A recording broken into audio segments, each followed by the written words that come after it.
জীবনসঙ্গীর মধ্যে কোন গুণ খোঁজেন নারীরা? প্রাচীন ভারতের সেরা সেরা জ্ঞানী ও কূটনীতিক ছিলেন চাণক্য। তার জীবনবোধ এবং উপদেশ মেনে চলতে পারলে জীবনে অনেক সমস্যার সমাধান হয়ে যায়। মহিলারা কাদের প্রেমে পড়েন? সেই চাণক্যই বলে গিয়েছেন, মহিলারা প্রেম যতই করুক না কেন, বিয়ের সময় কিন্তু পুরুষের মধ্যে তারা কিছু নির্দিষ্ট গুণ খোঁজেন। মহিলারা নিজের জীবনসঙ্গী বেছে নেওয়ার আগে কি দেখে নেয়?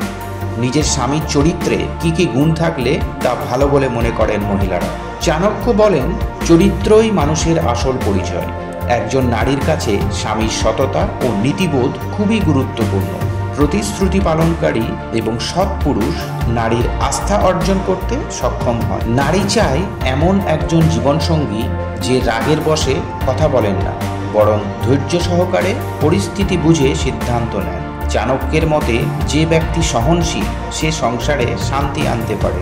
চাণক্যর বিশ্বাস, একজন পুরুষের উচিত নিজের ও পরিবারের দায়িত্ব দক্ষতার সাথে পালন করা। নারীরা এমন এক পুরুষকে পছন্দ করেন যিনি কঠোর পরিশ্রমী, জীবনে লক্ষ্যবান এবং পরিবারকে নিরাপত্তা দিতে পারেন। জ্ঞানী মানুষ সর্বত্র সম্মানিত হয়। চাণক্যের এই নীতি নারী পুরুষ উভয়ের জন্য প্রযোজ্য।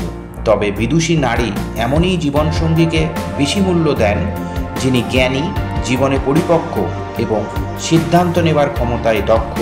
চাণক্য বলেন, যে নিজের স্ত্রীকে সম্মান করে সে সমাজেও সম্মান পায়।